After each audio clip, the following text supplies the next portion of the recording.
욥기 14장 14절 한 구절만 읽겠습니다. 지금부터 거의 3700년 전인데 욥은 부활의 확신을 가졌습니다. 14장 14절 사람이 죽으면 다시 살아나리이까 나의 변화가 올 때까지 나의 정해진 때의 모든 날들을 나는 기다리나이다. 사람이 죽으면 반드시 다시 살아난다는 것을 욥은 알았어요. 아직 성령이 안에 없는데도 죽음은 그것으로 끝이 아니라는 겁니다. 여러분 어떠신가요? 사람이 죽어도 그러면 불에 태우잖아요, 육체를. 그러더라도 다시 살아날 것을 믿으십니까? 그 오늘 설교의 목적입니다. 확신을 가지는 것입니다. 다시 봄이 찾아왔습니다. 혹한의 밤 바다와 같은 매서운 겨울을 이겨내고 여기저기에 숨죽였던 꽃들이 피어나고 있습니다. 교회 옆 아파트 화단에도 목련꽃이랑 벚꽃이 피어났습니다. 어제 소풍을 떠났던 그 자유로의 도로가에도 벚꽃이 피어났고 철원의 어느 산비탈이나 기마에서도 꽃들이 피어났습니다. 목련의 꽃말은 청아함, 고귀함입니다. 하얀 꽃이지 않습니까? 벚꽃의 꽃말은 화려하게 피었다가 지기 때문에 순결과 삶의 덧없음을 말하고 있습니다. 그리스도인의 삶과 유사하기 때문에 이런 꽃들을 바라보면 마음이 상쾌해집니다. 겨우내 죽은 줄로만 알았던 나무들이 봄을 맞이하여서 꽃을 피우는 것은 다시 살아나는 소망이 있기 때문에 그렇습니다. 이것을 나무의 소망이라고 합니다. 제가 이름을 붙였습니다. 욥은 나무에도 이런 소망이 있다는 것을 알고 있었습니다. 한번 들어보세요. 나무에는 소망이 있나니 베일지라도 다시 싹이 나서 그 연한 가지가 끊이지 아니하며 그 물의 기운을 통하여 우미 돋고 식물처럼 가지가 나오는도다. 그러나 사람이 죽으면 소멸되나니 참으로 사람이 숨을 거두면 그가 어디 있는가. 욥기 14장 7절에서 10절의 말씀입니다. 많은 사람들은 자신의 종교나 철학을 바탕으로 죽음 이후에 어떻게 될 것인지를 나름대로 답을 제시하지만은 죽었다가 다시 살아나서 돌아온 사람이 아니기 때문에 그들의 주장을 신뢰할 수가 없습니다. 죽음의 벽 앞에서 끝이잖아요, 그들의 주장은. 죽은 사람의 육신은 소멸됩니다. 그러나 사람의 진짜 실체인 혼은 어디로 가는 것입니까? 여러분이 스스로 성경적인 답변을 한번 해보십시오. 한낱 나무도 겨울 엄동설안에는 죽은 듯이 말이 없다가 봄이 찾아오면 불꽃처럼 환하게 피어나는데 사람은 이런 소망이 없는 것입니까? 이런 질문의 정답은 사람을 지으신 주 하나님께서 성령의 영감으로 기록하시고 점유적인 방법으로 보존하신 성경을 통해서만 알 수 있는 것입니다. 바른 성경을 올바로 나누어 공부한 진리의 지식으로만이 알 수가 있습니다. 죽음을 맛보시고 부활하신 예수님만이 이 질문에 대한 답을 정확하게 제시해 줄 수가 있습니다. 다른 사람들의 주장은 전부 도둑이요 강도의 궤변입니다. 예수님께서 그렇게 말씀하셨습니다. 반성경적인 말에 길을 내주는 사람은 마귀의 거짓말에 속은 것입니다. 여호와의 증인이나 안식교인들, 이 사람들은 사람이 죽으면 혼이 땅 아래에서 잠을 잔대요. 이게 혼의 수면이라고 하는 것입니다. 그러다가 백보자 심판에 깨어나가지고 거기서 심판을 받는다고 믿는 것입니다. 거기서 구원을 받으면 영생을 얻는데 구원받지 못하면 불못에 던져져서 혼이 소멸한다, 이렇게 믿습니다. 마귀의 새빨간 거짓말입니다. 대부분의 세상 사람은 육신의 생명이 끝나면 그의 혼도 함께 소멸한다고 그렇게 믿습니다. 이것도 마귀의 새빨간 거짓말입니다. 죽음은 영원한 시간의 시작입니다. 그러므로 어디서 어떻게 영혼을 보낼 것인가, 이것은 참으로 중요한 문제입니다. 종교인들은 죽은 다음에 마지막 백보자 심판, 이 심판에서 모두가 부활하여서 착하고 선하게 산 사람은 좋은 곳으로 가고 죄를 많이 지은 사람은 지옥으로 간다고 믿는 것입니다. 이것도 마귀의 새빨간 거짓말입니다. 어떤 사람은 120살이 되기 전에 죽은 사람들은 이 땅을 뜯어오는 혼이 되는 거예요. 그들은 귀신이라고 하지만 귀신은 없어요. 마귀들이 된다고. 근데 말이 안 되는 소리예요. 그것은. 어떤 사람은 바람이 되고 구름이 되고 숲속의 정령이 된다고 믿습니다. 어떤 사람은 죽은 다음에 그 선악의 무게에 따라서 개로 태어나거나 고양이나 곤충이나 지렁이로 환생한다고 믿습니다. 이것도 마귀의 새빨간 거짓말입니다. 그럼 지렁이가 무슨 선을 행해야 그보다 좋은 것으로 나올 텐데 지렁이가 무슨 선을 행할 수가 있겠어요? 상식적으로도 말이 안 되는 주장입니다. 하나님께서는 사람이 죽음을 두려워함으로 평생을 노예로 속박되어 있다는 것을 아셨기 때문에 죽음 이유를 명확하게 성경에 기록하셨습니다. 그래서 인간들이 헛소리를 못하게 하신 것입니다. 사람이 죽음을 무서워하는 노예로 사는 것이 아니라 성경을 통해서 구원받은 성도로 그렇게 살게 하셨습니다. 성경에 그런 기록이 자세하게 기록이 되어 있습니다. 누구든지 갈보리에 설리신 예수님의 피를 마음을 다해 믿으면 그 사람은 죽어도 살 것입니다. 또 곧 다가올 휴거를 기다리는 성도들은 영원히 죽지 않을 것입니다. 예수님도 맛보신 그 죽음을 보지 않는 것입니다.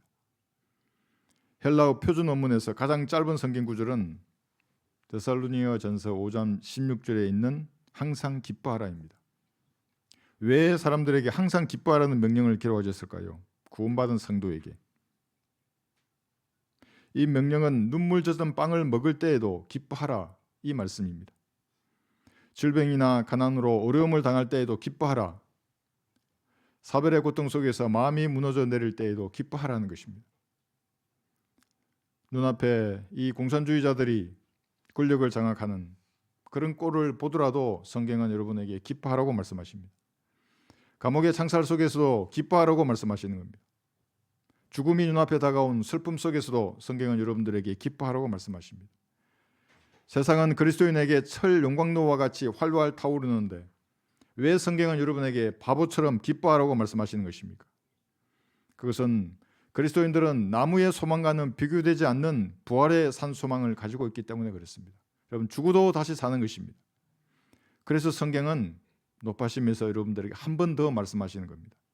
빌립보서 4장 4절을 보십시오.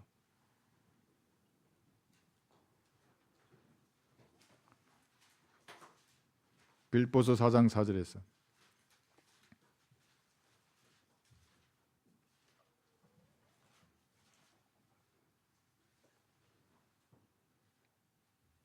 다 찾으셨죠? 예. 주 안에서 항상 기뻐하라. 내가 다시 말하노니 기뻐하라. 세상의 철 용광로가 아무리 뜨겁게 타오르더라도 시간은 여러분의 편입니다. 언젠가는 그 불길을 지나갈 것이고 언젠가는 부활의 몸을 입을 것입니다. 언젠가는 무한 에너지로 충만한 그런 예수님과 똑같은 몸을 여러분들은 입을 것입니다. 잠시만 시간이 지나면 여러분은 혹한의 겨울을 이겨낸 목련꽃처럼 청아하고 고귀한 몸을 입을 것입니다. 이것은 성경을 기록하신 하나님의 약속이십니다. 여러분의 청아함과 고귀함을 아무도 더럽히지 못할 것입니다. 여러분 자신조차도 스스로를 더럽힐 수 없는 완전한 몸을 입을 것입니다. 조금만 더 시간이 지나면 여러분은 겨울을 이겨낸 벚꽃처럼 화려하게 다시 태어날 것입니다. 순결한 영광스러운 몸을 입을 것입니다. 어떤 존재도 여러분의 화려함과 순결함을 더럽히지 못할 것입니다. 여러분 자신조차 스스로를 더럽힐 수 없는 아름다운 몸을 입을 것입니다. 주께서는 미래의 어느 날 황금길을 함께 걸어갈 여러분의 변화된 모습을 지금도 다 알고 계십니다. 그래서 철 용광로 속에서 많은 겸손과 눈물과 시련으로 주님을 섬기는 성도들을 향하여 항상 기뻐하라. 내가 다시 말하노니 기뻐하라. 시간은 너의 편이라고 말씀하시는 것입니다. 부자로와 나사로의 예화는 비유가 아니라 실제적인 사실을 기록한 것입니다. 이 누가복음 16장에 나옵니다. 사람의 죽음은 몸은 불에 타지만 구원을 거부한 진짜 그 사람은 지옥에서 고통을 받을 것입니다. 몸의 형상과 똑같은 것입니다. 혼이. 부자는 지옥에서 몸부림치며 눈을 들어 무엇인가를 보고 누군지 알아보았습니다. 입으로 무엇인가를 말하며 뜨거운 혀를 식혀달라고 간구했습니다. 사람이 죽으면 끝이 아니라고요. 지옥에 들어가면 모든 것이 끝난 것입니다. 이 땅의 부귀영화가 무슨 소용이 있겠습니까? 심지어 이를 갈면서 주 하나님을 원망할 것입니다. 뭐라고 원망하겠습니까? 지옥에 있는 사람들. 하나님, 나보다 죄가 더 많은 저 사람은 왜 영광스러운 몸을 주시고 교회도 다니고 성당에도 다니고 절간에도 다니고 11조도 하고 돈도 내고 그렇게 깨끗한 삶을 나름대로 살았는데 왜 나는 벌레처럼 더럽게 만드셨습니까? 이렇게 이를 갈며 하나님을 원망할 것입니다. 지옥에서는 그러나 아무리 부르고 소리치고 간구하고 항변하더라도 응답이 없을 것입니다. 지옥에서 하나님은 불러도 대답 없는 이름입니다. 그러나 지금은 누구든지 자신이 죄인임을 시인하고 예수님의 피로 자기 죄가 용서된 사실을 믿겠다고 주의 이름을 부르면 즉시 응답 받을 것입니다. 누구든지 세상의 타락으로 자신이 오염되어 있다면 예수님의 피로 씻겨 주십시오. 참선한 자세로 주님을 섬기게 해달라고 주의 이름을 부르면 즉시 깨끗하게 되는 것입니다. 누구든지 주의 이름을 부르는 자는 구원을 받으리라. 로마서 10장 13절. 이것은 지옥에서도 구원받을 것이고 어떤 상태에 어떤 형편에 있는 그리스도인이라도 깨끗한 마음과 생각으로 주님을 섬길 수 있는 가능성을 다 가지고 있는 것입니다. 부자는 고통 중에 형제들이 지옥에 올 것을 염려하여서 그들이 지옥에 오지 않도록 간구도 했습니다. 그러니까 지옥에 떨어진 그 혼은 생각을 하는 겁니다. 과거를 회상하는 것입니다. 그러나 단 하나의 간구도 응답되지 않을 것입니다. 앞으로 영원히 지옥에서 부르짖는 기도는 응답되지 않을 것입니다. 하나님은 불러도 대답 없는 이름이 될 것입니다. 나사로는 구약의 성도로서 죽은 다음에 땅속에 있는 아브라함의 품으로 갔습니다.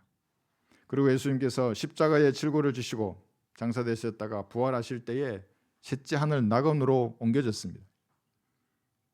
예수님의 피로 새 언약이 체결되기 전에 구원받은 이 구약 성도의 부활이었습니다. 마태복음 27장을 보십시오. 사람의 부활이 없다고 생각하는 사람들은 이미 아담 이후로 4,000년간 죽은 사람들이 그때 다 부활했다고요. 구원받은 성도들이. 구원받지 못한 사람들은 지옥에서 영원히 소리치고 있고 4,000년 동안. 지금 2,000년 합하면 6,000년간 부르짖을 거예요. 어떤 사람은. 어떤 사람 안식교회는 그러면 아담 때에 죽은 사람은 6,000년간 지옥에서 부르짖고 어떤 사람은 4,000년, 3,000년, 2,000년간 부르짖는 게 하나님 그렇게 불공평하냐고 또 이러더라고요. 아니 지옥에서 영원히 불탈 텐데 그깟 4,000년, 3,000년, 2,000년 차이가 무슨 소용이 있냐고. 영원이라고.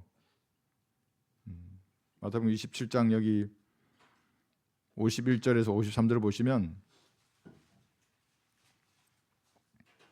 그런데 보라 성전의 휘장이 위에서 아래까지 둘로 찢어지고 땅이 흔들리며 바위들이 갈라지고 무덤들이 열리며 잠들었던 많은 성도들의 몸이 일어났으며 주께서 부활하신 후에 무덤에서 나와 거룩한 도성으로 들어가 많은 사람들에게 나타나더라. 여기 부활이 기록되어 있잖아요. 여기. 아담 이후로 4,000년간 죽은 사람 중에 구원받은 많은 성도는 이때 부활한 몸을 입었습니다. 그런데 아직도 육체적인 부활을 믿지 않는 것은 어리석은 사람들입니다. 어리석은 사람들. 그럼 나머지 구약 성도는 아마도 환난 성도가 휴교될 때에 부활하여서 예루살렘으로 들어가서 예수님의 지상 재림을 외칠지도 모릅니다. 고린도전서 15장 한번 볼까요? 19절. 그래서 부활을 확신하는 성도는 이 생에 눈이 어두워서 그 소경으로 사는 것이 아닙니다. 고전 15장 19절 20절.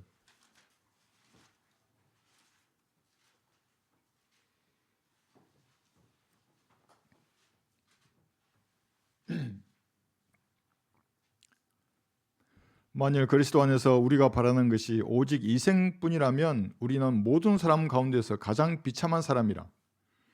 그러나 이제 그리스도께서는 죽은 자들로부터 살아나셔서 잠들었던 자들의 첫 열매들이 되셨느니라 했어요.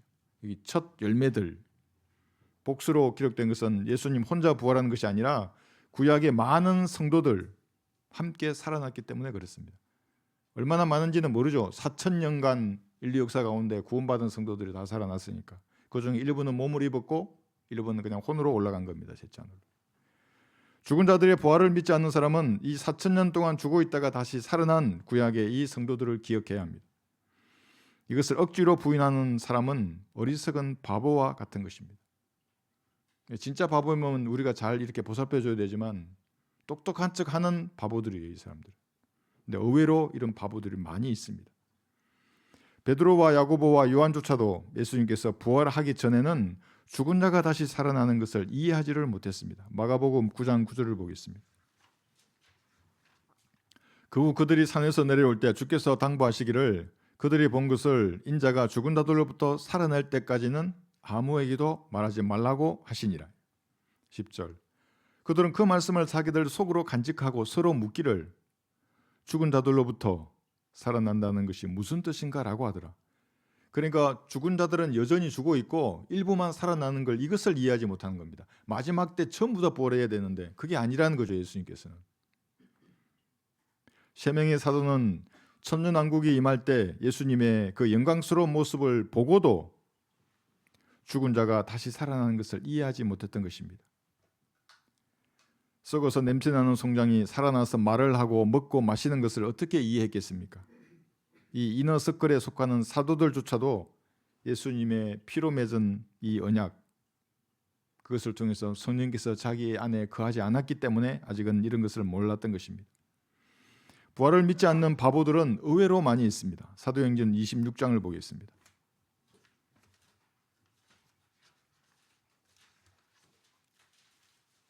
왜 세상 사람들이 하나님과 무관한 삶을 사는 것입니까? 부활을 믿지 않기 때문에 그렇습니다. 그러니까 이 세상에 올인하는 사람들이에요. 사도행전 26장 7, 8절에 불쌍한 사람들이기도 하지만 성경은 그들을 바보라고 말씀하십니다. 부끄러움을 당해야 할 사람들입니다. 26장 사도행전 7, 8절. 우리 12지파가 밤낮으로 하나님을 열심히 섬기며 이 약속한 것이 오리라고 소망함이니 아그리파 왕이여 이 소망 때문에 내가 유대인들에게 고소를 당했나이다.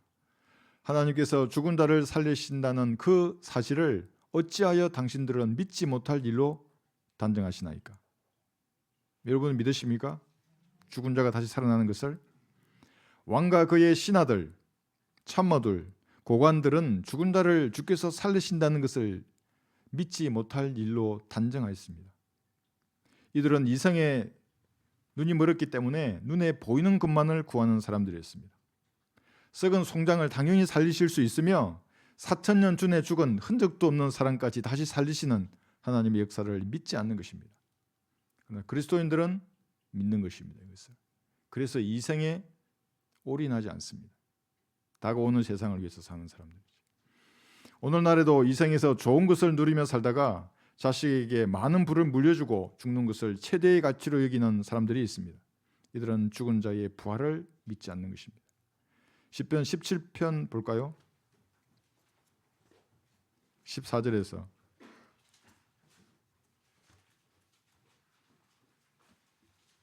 성경은 미리 알고 기록해 두셨습니다. 시편 17편 14절에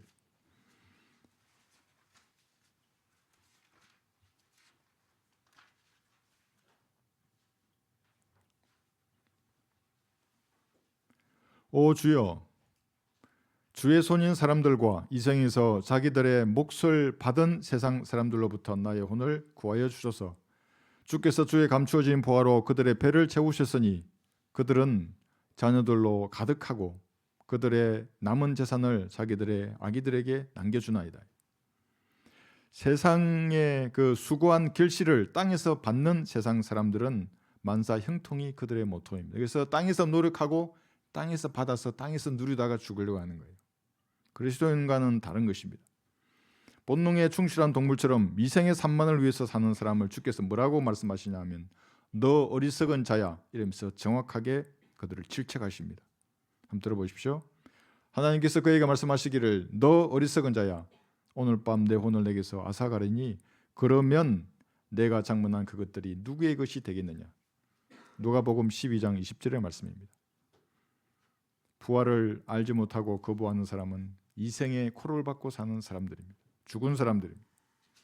사람이 먹으면 얼마나 잘 먹겠습니까? 예, 김일성이는 참새 깃털로 이불을 만들어서 뜯고 잤다잖아요. 지금 어디 있어요 그 사람이? 좋은 곳에서 잠을 자면 얼마나 좋은 곳에서 잠을 자고 좋은 차나 좋은 집 이런 것들을 가지면 얼마나 누리고 살겠습니까? 그래서 부활을 모르는 사람들은 어리석은 자라고 성경이 말씀하시는 것입니다. 이 생을 천국으로 여기는 어리석은 사람의 특징은 토한 것으로 돌아가는 개를 흉내내는 것입니다.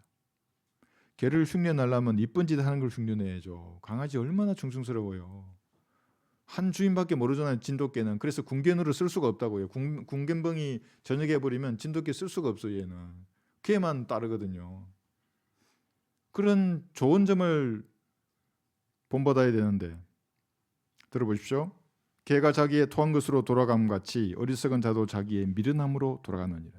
잠언 26장 11절의 말씀입니다. 가구에 놀던 물로 돌아가서 이 생을 천국으로 착각한다면 그가 누구든지 어리석은 자가 되는 것입니다. 이 어리석은 자의 이 두 번째 특징은 자신을 징계하는 불같은 시련을 비웃고 저항하는 것입니다. 젊고 힘이 있을수록 저항합니다. 들어보십시오. 현명한 사람을 한 번 책망하는 것이 어리석은 자를 100번 때리는 것보다 더 깊이 박히느니라. 잠언 17장 10절의 말씀입니다. 부활에 관심이 있는 현명한 사람은 주께서 지팡이만 들어도 겸손해집니다. 그리고 주님 앞에 나아가서 자신을 되돌아보고 내가 자백하고 판단할 것이 무엇인가를 살펴서 수정해버리는 겁니다. 그럼 사탄의 지팡이를 보낼 수가 없어요. 보내지 않아요. 그런데 이 생에 눈먼 어리석은 자는 100대를 맞으면서도 맞는 줄을 모르는 것입니다. 그래서 오만방자합니다. 왜 이렇게 인생이 힘들어? 이렇게만 얘기하고 있어요. 지금 주께서 때리고 있는데 징계하고 또 때려보라고 이런 식입니다. 저도 20대 때 그랬어요. 어른 일이 됐지 뭐가 이거 사나이가 자기 힘으로 이걸 개척해야지 뭐 이렇게 하는 거예요. 거친 인생을 살 수밖에 없어요. 그러면 교만한 사람은 주님보다 만물보다 거짓된 자기의 마음을 신뢰하는 사람들입니다. 자신의 마음을 신뢰하는 자는 어리석은 자이나 현명하게 행하는 자는 구원을 받으리라 했어요. 잠언 28장 26절입니다. 그래서 어리석음의 줄에 더 칭칭 묶인 사람일수록 구원받기가 어려운 것입니다. 은혜의 복음이 그에게는 어리석은 자의 농담으로 여겨지는 것입니다. 뭐 죄를 용서해줬다 그러고 지옥이 불탄다고, 야 너 이 믿으면 구원을 받는다 그러면 농담한 줄 생각한다고. 그 사람들이 어리석은 자예요. 그 사람은 구약의 성도와 신약의 성도 또 두 분이잖아요. 환난 성도. 이 세 분의 부활을 모르는 사람은 하나님의 지식이 없는 바보와 같기 때문에 부끄러움을 당할 것입니다. 들어보세요. 의에 대하여 깨어있고 죄를 짓지 말라. 어떤 자들에게는 하나님의 지식이 없기에 내가 너희를 부끄럽게 하려고 이 말을 하노라. 고린도전서 15장 34절이에요. 부끄럽게 하려고 이 말은 뭐예요? 너 바보야 이 말이에요. 왜 공부 안 하냐고. 하나님은 내가 진리의 말씀을 올바로 나누어 하나님 앞에 부끄럽지 않는 일꾼으로 인정받도록 공부하라 그랬는데요. 그래서 무지가 변명이 되지 않는다고요. 하나님 앞에서는. 그러니까 일부러 공부 안 해요. 좀 공부 안 하면서는 몰라서 안 해요. 이렇게 했어요. 다 아신다고 이걸 하나님께서는. 욥은 부활에 대하여 많은 것을 알고 있었습니다. 욥기 19장 한번 볼까요? 욥기 19장.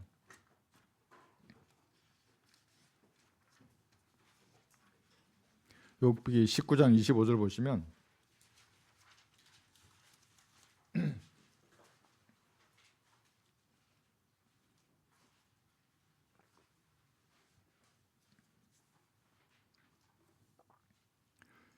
(27절까지) 욥기 19장입니다. 이는 나의 구속주가 살아계시고 훗날 그가 땅에 서실 것임을 내가 알미라. 내 피부의 벌레들이 이 몸을 멸한 뒤에라도 내가 내 몸을 입고 하나님을 보리라. 내가 친히 그를 보리니 비록 내 콩팥이 내 안에서 소멸된다 해도 다른 사람이 아닌 내 눈으로 보리라. 욥은 구약 성도들이 부활할 때 예수님께서 땅에 서신 것을 보았습니다. 지상 재림할 때도 예수님의 발이 올리브 산 위에 서신 것을 볼 것입니다. 여러분도 보겠죠? 예, 들어보십시오. 그의 발이 그날에 예루살렘 동편에 있는 올리브 산 위에 서시리니. 스가랴 14장 4절의 말씀입니다. 2000년 전에 죽으셨던 예수님께서 눈에 보이도록 땅 위에 서시는 그날에는 모든 사람들에게서 기히 여김을 받으실 것입니다. 그러면 창조주가 33살 유대인의 모습으로 이 땅에 서신 거예요. 들어보세요. 그날에 주께서 오시면 그의 성도들에게서 영광을 받으시고 또 믿는 모든 사람들에게서 기히 여김을 받으시려요. 데살로니가 후서 1장 10절의 말씀입니다. 예수님 옆에는 신약 교회 2000년간 잠들었던 성도들이 영광스러운 몸으로 변화되어서 함께 서 있을 것입니다. 모든 성도가 예수님처럼 사람들에게 기히 여김을 받을 것입니다. 똑같잖아요. 지금은 생김새가 다 다른데 그때는 똑같아요. 근데 예수님하고 똑같은 사람이 거기 서 있는 거예요. 세상은 죽은 자의 부활을 믿지 않습니다. 부활하면 격분하면서 달려들기까지 합니다. 이 생에서 자신의 기득권을 잃을까 봐 걱정하는 사람들입니다. 사도행전 4장을 한번 보십시오. 그래서 여러분들이 은혜의 복음을 전한다는 말은 그 사람에게 영원한 생명을, 죽어도 다시 사는 소망을 전하는 거거든요. 그러니까 막 대항하고 격분하고 저에게 전화해서 막 욕하고, 그 나 상급 받는 거잖아요. 타격감 1도 없으니까 전화로 욕하지 마세요. 그 입으로 왜 그런 말을 해요? 좋은 말을 해도 되는데.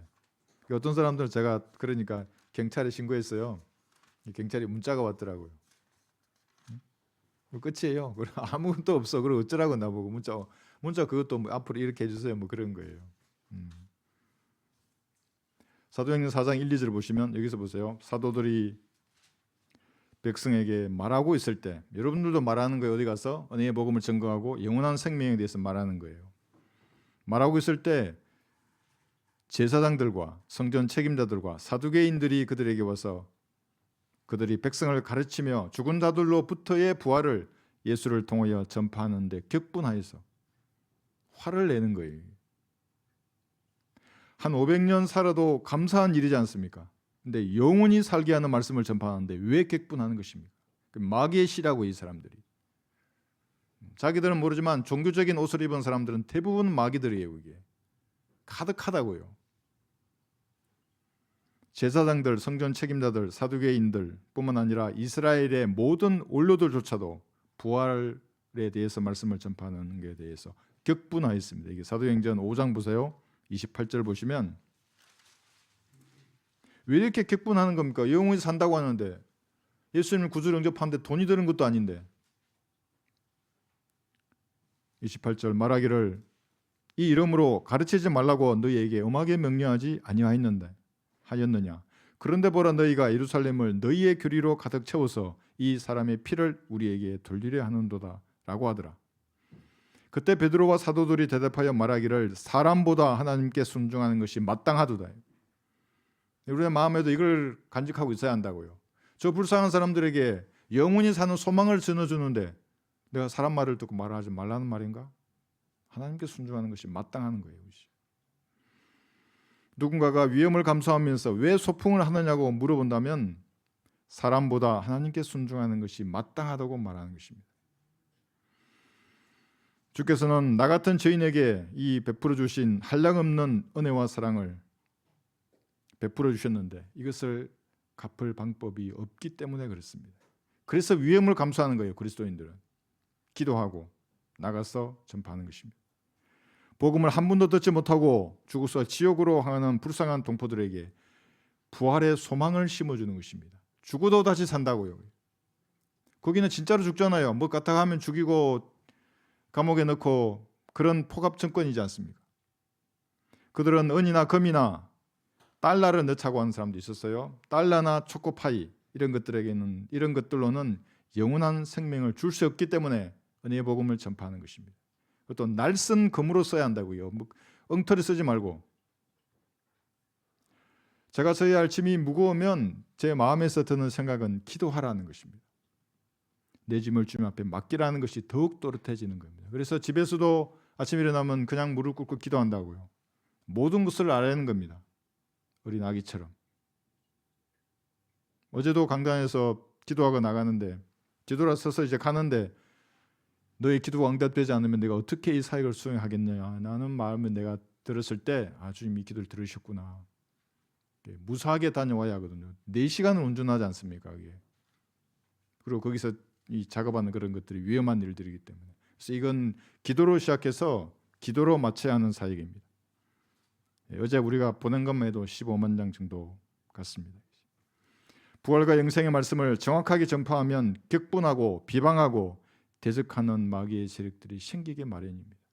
옥합이 깨지면 향기가 나잖아요. 그 제일 먼저 달라드는 것들이 마귀의 세력들이라고. 구원받은 사람들일 수도 있어요. 그 사람들은. 이런 자들을 성경은 뭐라고 말씀하시냐 하면 항상 거짓말쟁이들이고 악한 짐승들이며 게으른 탐식가들이라고 디도서 1장 12절에서 강력하게 지적하고 있습니다. 아니 사람인데 이렇게 모욕을 한다는 겁니까? 예, 모욕합니다. 성경은. 거짓말쟁이들이고 악한 짐승들이며 게으른 탐식가들이며 그 사람들. 그런 자들을 성경은 이리들이라고 말씀하십니다. 한번 들어보세요. 이 이리때를 뭐라고 말씀하시는지. 사도행전 20장인데 한번 볼까요? 20장 29절에서 멀쩡하게 양복 입고 머리에 기름 바른 이리들이 너무 많아요. 이 땅에는. 왜곡된 그 말씀을 전파하는 모든 자들은 이리때예요. 우리가 어떤 사람 인격이 고미해서 따라가는 게 아니지 않습니까? 어떤 말씀을 전파하고 어떤 사역을 하는지를 보고 따라가는 것입니다. 사도행전 20장 29절 30절 보시면 또 내가 이것을 아노니 내가 떠난 후에 흉악한 이리들이 너희 가운데로 들어와서 양떼를 아끼지 아니할 것이며 잘 보세요. 그 다음에 또한 너희 가운데에서도 사람들이 일어나서 왜곡된 것을 말하여 제자들을 끌어내어 자기들을 쫓게 할 것이라. 얘들이 이리떼들이에요. 세대적 진리, 전천년주의적 성경 해석, 세 번의 부활과 휴거는 로마 카톨릭의 2000년 교회사에서 늘 이단으로 정오받아 왔습니다. 늘 무시되고 비방을 받던 진리입니다. 그러나 이 진리를 거부하는 자들을 성경은 항상 거짓말쟁이들이라고 지적하는 것입니다. 항상 악한 짐승들이며 항상 게으른 탐식가들입니다. 이 진리를 거부하는 자들은 자신들을 추중하게 만드는 약탈하는 이들입니다. 자기 교단, 교제권, 목사를 추중하게 만드는 사람들입니다. 이리떼가 양의 탈을 쓰고 그럴듯한 말과 언변으로 사람들을 미혹하는 것입니다. 순복음 교회의 어떤 목사가 이렇게 말했다고 합니다. 그 교회에 안수 집사라는 분이 전화를 저한테 알려줬어요. 한번 들어보세요. 구원의 수레가 있습니다. 수레는 바퀴가 2개가 있어요. 그래야 수레가 앞으로 가지 않습니까? 한쪽 바퀴는 믿음이에요. 한쪽 바퀴는 행위라고 말했답니다. 그래서 이렇게 앞으로 가지 않습니까? 믿음과 행위로. 그 믿음이 어떤 믿음인지는 제가 잘 모르겠지만 사람의 행위는 매일 냄비처럼 변하는데 어떻게 구원의 확신을 가질 수 있는 것입니까? 그 수레가 어떻게 앞으로 나아가냐고요. 믿음은 간다 치더라도. 이들은 사람이 구원을 받기 위해서 목사나 교회를 추종하게 만들다가 약탈하는 것입니다. 결국에는 다 함께 지옥으로 가는 악한 짐승들입니다. 구원의 수레바퀴에 연결된 2개의 바퀴 중에 하나는 갈보리의 피를 믿는 믿음입니다. 여기서 여러분의 죄들이 용서된 것입니다. 그럼 우측에 있는 행위는 뭐예요? 이게 예수님이 갈보리 십자가 위에서 행하신 속죄입니다. 행위를 예수님이 행하셨다고요. 근데 왜 더러운 인간이 자기의 행위로 거기 끼워 넣는 겁니까? 누군가 예수님의 피를 통한 이 속죄의 행위에 자신의 행위로 끼워 넣는다면 그 사람은 총알보다 더 빠르게 지옥으로 떨어질 것입니다. 영혼이 불타오르는 겁니다. 그래서 이를 가며 원망할 거예요. 하나님 앞에. 아니 저도 열심히 하려고 했습니다. 갈보리의 피를 부중하게 여긴 자들의 최후입니다. 그것이. 부활은 서열대로 이루어질 것입니다. 고린도전서 15장을 보십시오. 15장 23절에서 25절.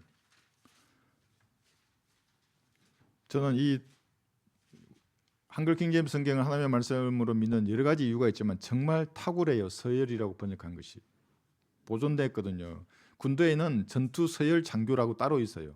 적의 전투 서열을 분석하는 장교거든요. 그래서 하나의 부대만 보면 서열이 있기 때문에 다 보인다고요. 10개의 부대가 있다 그러면 한 부대의 특징만 보면 나머지 9개를 유추해내요. 그것만 하는 사람이 있어요. 서열이에요. 그러니까 그것이. 부활은 서열대로 일어날 것입니다. 23절부터 보시면 그러나 각자 자기의 서열대로 되리니 그리스도가 첫 열매들이요 그 다음은 그리스도께서 오실 때에 그분께 속한 사람들이야. 그 후에는 끝이 오리니 주께서 모든 정사와 모든 근세와 능력을 패하시고 그 왕국을 하나님 곧 아버지께 바칠 때라. 주께서 모든 원수를 자기 발 아래 두실 때까지 통치하셔야 하리니. 그랬죠. 통치입니다. 그러니까 예수님께서 천년왕국의 통치를 하시기 이전에 이 첫 번째 부활, 세 단계로 이루어지는 이 부활이 끝나야 하는 것입니다. 구약 성도 이미 끝났죠. 그다음에 신약 성도와 환란 성도의 부활이 남아 있습니다. 이것이 끝나야 하는 것입니다. 생명의 부활에 참여한 이들은 구약의 성도가 첫 열매들로 먼저 살아났습니다. 4,000년간의 인류 역사 가운데 구원받은 사람만 살아난 것입니다. 이어서 신약의 성도가 본격적으로 추수가 될 것입니다. 마지막 단계로 환란 성도가 이삭을 줍듯이 부활에 참여할 것입니다. 그런데 부활이 없다니 무슨 말이에요? 휴구도 없다 그러고 부활도 없다 그러고 악한 짐승들이에요. 그 사람들은. 아담으로부터 휴구가 일어나기까지 인류의 역사는 대략 6,000년입니다. 이 기간에 태어난 사람이 수백억 명은 되겠지만 이 세 번의 부활에 참여하지 못한 사람은 백보자 심판에서 둘째 사망을 당할 것입니다. 계시록 20장을 한번 보세요. 그래서 사람들이 흔히 이런 말을 하잖아요. 어릴 때부터 제가 들었던 말이에요. 3세판 하자. 가위바위보 하면 몇 판 해요? 한 번 하면 뭔가 아쉽잖아요. 두 번 하면 또 그래. 그래서 항상 세 판 했어요. 저도 어릴 때. 나 동생하고 뭐 과자 내기를 하든 뭘 하든 3세판 하는 거 이게. 그래서 생명의 부활도 3번이에요. 여기 들어야 한다고요. 여기 계시록 20장 6절 보신 다음에 14, 15절 이렇게 보겠습니다. 6절부터 첫 번째 부활에 참여하는 자는 복되고 거룩하도다. 둘째 사망이 그들을 다스리는 근세가 없고 오히려 그들이 하나님과 그리스도의 제사장들이 되어서 1000년 동안 그와 함께 통치하리라. 14, 15절 보세요. 사망과 지옥도 불못에 던져지니 이것이 둘째 사망이라. 누구든지 생명의 책에 기록되지 않은 자는 불못에 던져지더라. 생명의 부활에 참여하는 사람은 주께서 자기를 사랑하는 성도들을 위하여 예비하신 영광에 참여할 것입니다. 저도 속히 그 영광 속으로 들어가고 싶습니다. 여러분 어떠신가요? 좀 더 살고 싶으십니까? 훨씬 좋은 것입니다. 성경이 증명해요. 그것을. 저주의 부활에 참여하는 사람에 대한 심판은 참으로 준엄한 것입니다. 영원한 시간을 어디서 어떻게 보낼지가 결정되는 것보다 중요한 것은 결코 없는 것입니다. 그래서 이 소중한 복음을 여러분들이 전하러 가는 것입니다. 이런 진리를 아는 성도는 그것이 아니에요. 그래서 알았어요. 어떻게 하란 말이에요? 말씀의 거울을 보면서 이 땅을 살아야 하는 것입니다. 여러분 죽어도 다시 살고 살아서 휴구되는 사람은 죽음을 맛보지 않고 영원히 산다는 이 말씀 이것을 알았습니다. 그렇다면 말씀의 거울을 보아야 합니다. 쓰레기와 우물로 가득 찬 이 세상에서 한 송이 목련처럼 고귀하게 살아야 합니다. 화려하게 피어나는 벚꽃처럼 순결하게 살아야 합니다. 과거에 매몰될 필요가 전혀 없어요. 그리스도인들은. 고린도후서 3장 18절 한번 보십시오.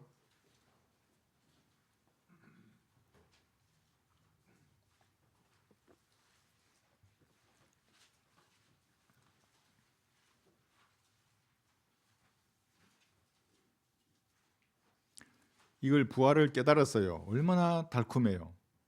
그럼 이걸 실행하려 그러면 배에서는 쓰지 않습니까?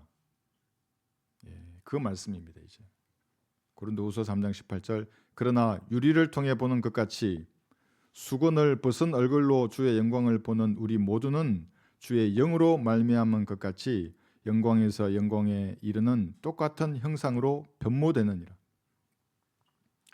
유리는 하나님의 말씀입니다. 여러분이 성경을 읽고 공부할 때 거울을 보듯이 예수님의 반사된 모습을 받는 것입니다. 시간을 많이 내면 더 많은 반사를 받는 겁니다. 더 많은 시간을 투자해서 말씀으로 여러분을 투영하는 그런 성도는 그만큼 더 진한 목련의 향기를 날리는 것입니다. 벚꽃처럼 달콤한 생명의 향기를 날릴 수 있습니다. 이 땅을 사는데도. 여러분의 마음 깊이 숨어있는 기질이 바뀌고 성향이나 취미가 바뀔 것입니다. 가치관이 바뀌고 인격이 변모될 것입니다. 그러나 깨진 거울은 잘못된 모습을 보여주기 때문에 육신적인 기질이 더 강화될 뿐입니다. 그래서 성경은 손에 들었는데 너무나 육신적이에요. 말이 너무나 거칠다고요. 왜 안 깎여지는 거예요? 이게 깨진 거울을 보기 때문에 그런 것입니다. 마음의 변화를 가져오지 못하는 것입니다. 이 깨진 거울이라는 것이 영킹주의자들이 번역한 표킹, 근본킹, 흠킹이라는 같은 이런 성경들이에요. 개혁 성경, 개혁 개성 성서들이에요. 돌아서지 않으면 그 사람들은 평생 육신적인 그리스도인으로 살 것입니다. 거울을 볼 때는 조명이 있어야 하듯이 성경을 읽을 때도 성령의 조명이 필수적입니다.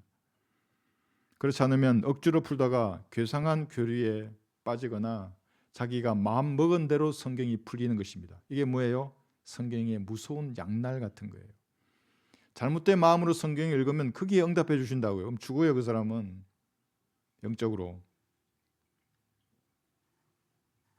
전능하신 분의 영감이 사람들에게 깨달음을 주시는도다요. 욥기 32장 8절입니다. 그래서 무언가 정신을 차려서 읽는다고 될 게 아니에요. 올바른 마음으로 기도하고 성경을 읽는 거예요. 겸손하게.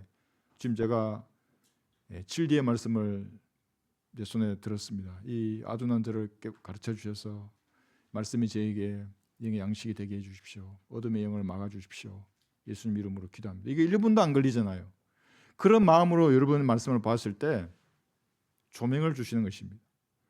마음을 곧게 먹지 않는 사람에게는 생명의 향기 대신에 종교 기계들이 풍기는 그 의식적인 기름 냄새가 나는 것입니다. 제가 제일 싫어하는 사람들이에요. 종교적인 사람들. 막 그릇 관점 폼 잡아가지고 만나자마자 할렐루야부터 먼저 던지고, 할렐루야를 말할 게 아니잖아요. 악수하고 통성명하고 이래야 되는데 막 그냥 날려요. 막 계속 할렐루야 그러고. 그럼 말하면 목소리가 너무나 거룩해요. 내 말을 못 붙이겠어. 근데 봤어요. 그런 사람을 맨발 걷기 하는데 앞에서 목사하고 장로하고 그래가면서 말하는데 처음 한 10분 그럴 땐 말이 진짜 이게 목소리에 힘을 줘서 거룩한 말이 나와요. 한 10분 지나서 이젠 진짜 말이 나와. 똑같아 말이. 그 왜 그렇게 폼을 잡는 거예요 이게? 그러니까 종교 기계들에서 나는 기름 냄새예요. 그런 것들이. 제사장들, 로마 카톨릭 신부들, 교단 제도화된 교회의 목사들이에요. 그래서 유튜버들이고. 사진은 과거의 모습을 보여주고 과거의 추억을 되살려주지만 거울은 늘 현재의 모습을 보여주는 것입니다.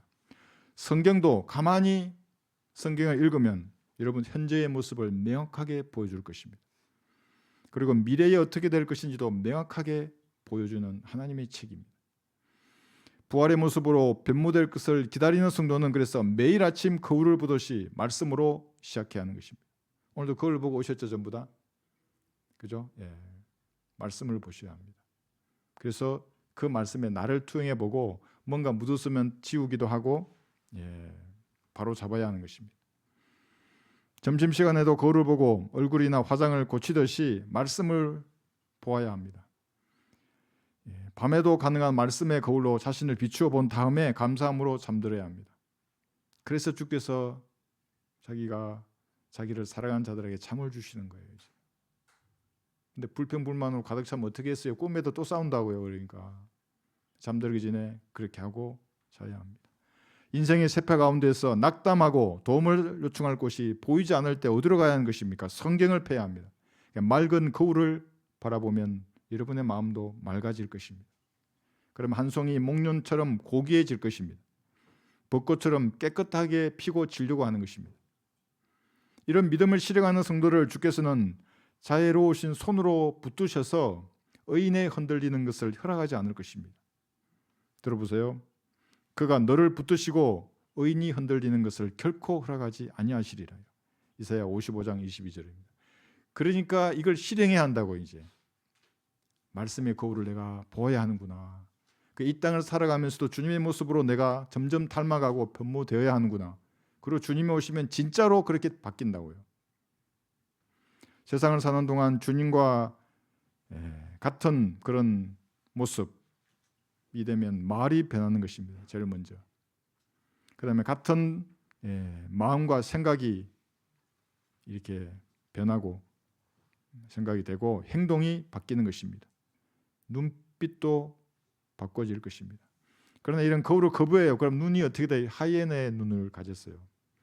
멧돼지의 눈을 가지고 악의 눈매 보세요. 악의 눈. 악의 눈은 눈물을 흘리려고 준비되어 있어요. 그 다음에 잡아먹는 눈이에요. 어떤 사람은 오소리의 눈을 가졌어요. 아주 불쾌하다고 했어요. 집시의 눈 보셨어요? 집시, 방황하는 마귀 들린 사람들의 눈. 아무리 값진 거울이라도 쳐다보지 않으면 쓸모가 없는 것입니다. 아무리 한글로 보존된 이런 향산된 진리의 지식으로 가득 찬 이런 말씀들, 성경을 있더라도 겸손한 자세로 읽지 않으면 그것은 장식품에 불과할 뿐입니다. 장식은 이런 장식 어디에 쓰는 것입니까? 이런 장식은 종교 기계의 부품에 속한 사람들이나 사용하는 것이지 그리스도인이 사용하는 것이 아닙니다. 야고보서 1장을 볼까요? 22절을 보시면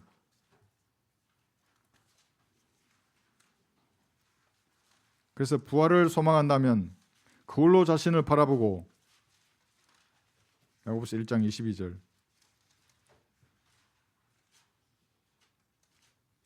보완해야 하는 것입니다. 1장 22절에서 25절 보시면 그러나 너희는 말씀을 행하는 자가 되고 단순히 듣기만 하는 자가 되어 자기 자신을 속이지 말라. 누구든지 말씀을 듣기만 하는 자가 되고 행하는 자가 되지 아니하면 그는 그걸로 자신의 타고난 얼굴을 보는 사람과 같으니 이는 그가 자기를 보고는 같이 즉시 자기가 어떻게 생겼는지를 잊어버립니다. 참 편한 사람들이라고요. 그걸 왜 잊어요? 성경이 뭐라 그러면 주님 이게 죄이군요 하고 그걸 씻어내면 되는데. 그죠? 25절 그러나 자 위에 온전한 법을 주시하고 그 안에 계속 머물러 있는 자는 듣고 잊어버리는 자가 아니라 오히려 실행하는 자니 이 사람은 그의 행실로 복을 받으리라 했어요.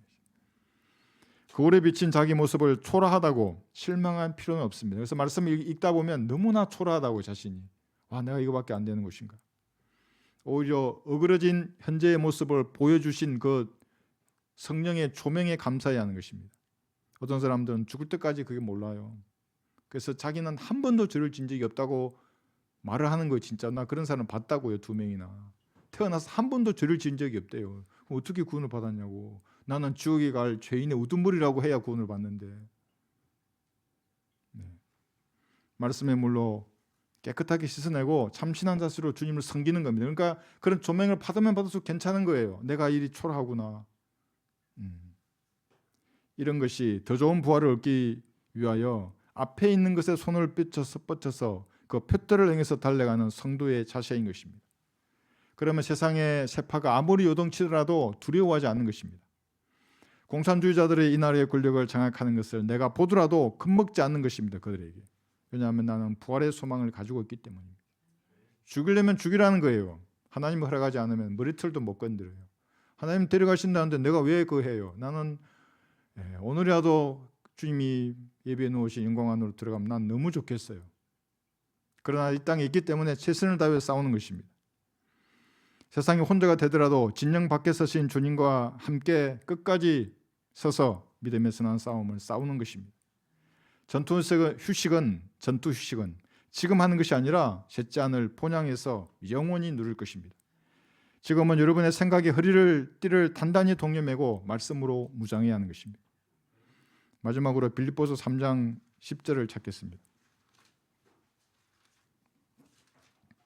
이 모든 것을 다 알았던 사도 바울은 어떻게 했겠습니까? 이 생의 눈을 돌리지 않고 주님이 부르신 그 고귀한 부르심의 상, 더 좋은 부활을 얻기 위해서 앞으로 전진하였습니다.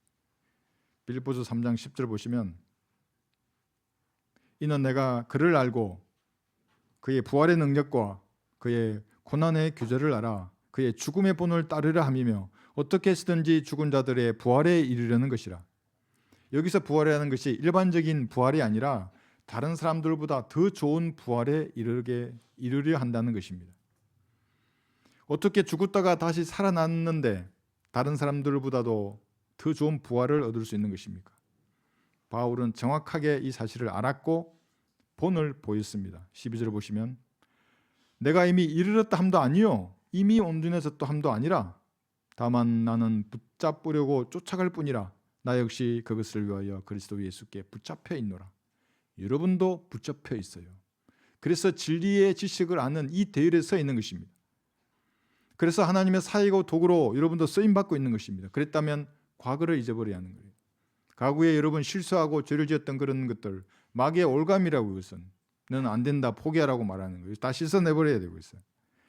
아무에게도 열어주지 않았던 그 북녘 땅에 은혜의 복음을 전파하는 그 문을 우리 교회에게 열어주셨습니다. 그래서 여러분들을 부르신 것입니다.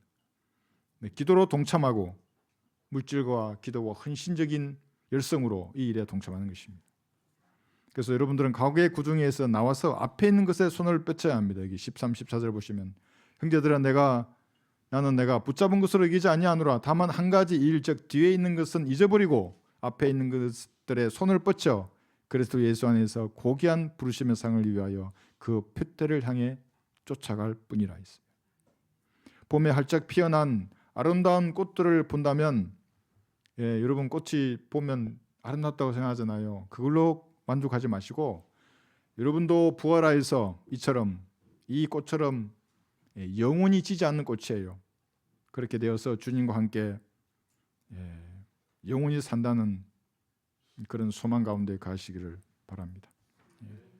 그럼 사람 죽으면 끝이 아니에요. 이제 시작입니다. 영원한 삶의 시작이 거기서 시작이 되는 것입니다. 그러니까 이 생에 여러분의 마음을 두지 마시고 부활의 영광 가운데 거하는 그날을 여러분은 소망해야 합니다. 말씀을 듣다가 혹시라도 여러분 찔림을 받거나 또 주님 앞에 알아야 될 부분이 있으면 말씀하십시오. 여러분이 한 송이 목련으로 태어나는 겁니다. 벚꽃처럼 화려한 영광스러운 몸을 받을 것입니다. 혹시 이 땅을 살면서 이와 같은 모습이 아니라면 예수님의 피로 깨끗하게 씻어내고 참신한 자세로 주님을 섬기면 되는 것입니다. 기도하십시오.